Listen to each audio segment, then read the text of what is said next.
How would you characterize what's happening to healthcare in Minnesota at the legislature? Well, it's really an appalling step backwards. I characterize it as an attempt to say that we're going to continue to provide coverage to low and moderate income working people without employer coverage, but in reality it isn't coverage. So it's kind of a way of saying, oh, we're going to continue to do this great thing, but it's structured in such a way that in reality people really don't have coverage.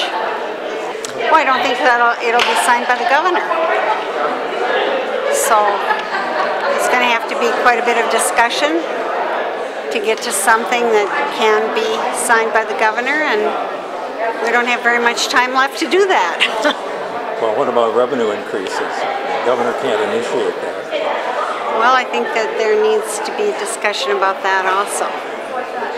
You know, one of the things that really got us into deficit, and it was mentioned here tonight, was what we did in 2002. And, you know, it was over a $5 billion tax cut, and we couldn't afford it.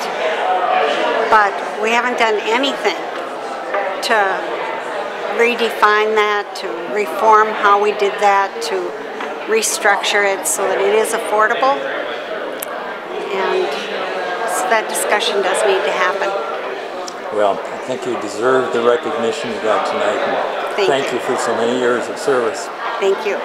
What did you think about tonight?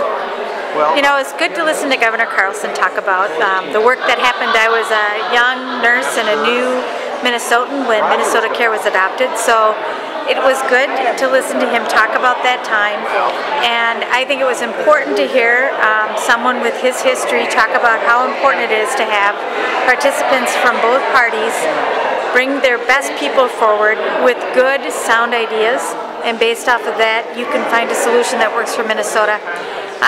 He's got a lot of experience, and he's a voice we should listen to. And I think he's right, that we need good, sound proposals coming from the brightest Minnesotans in the legislature, and from that we can come up with a solution. Haven't seen that yet. How would you characterize what's happening at the Capitol today, these days? Yeah, well, I think that the new majorities promised Minnesotans that they could balance this budget easily without hurting people, and they're finding that's much more difficult than they had believed, and they're stuck. But they're not willing to say we're stuck. They're not willing to ask for the help that I think others would be able to offer them. And so the time is running quickly out, and I'm worried about our ability to finish on time. What do you think is going to happen?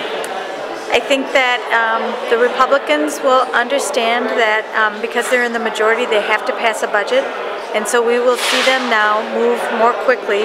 I anticipate that we'll see them move more quickly to finish up their conference reports and send them to the governor.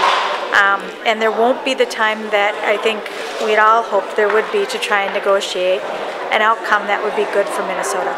What do you think of all these non-budgetary constitutional amendments? I am concerned. I heard a freshman senator, Republican, over the weekend say that those were negotiating points. And I find it very unfortunate that we would put up someone's human rights as a negotiating point on a budget. And so I'm very troubled by that. I think the Republicans think they're a distraction. They're a way to appease their base. I don't think they're good for Minnesota. I don't think the way they're being deliberated is useful because it's too late in the session and Minnesotans don't have much input. So I'm worried on a number of fronts about their efforts on the constitutional amendments.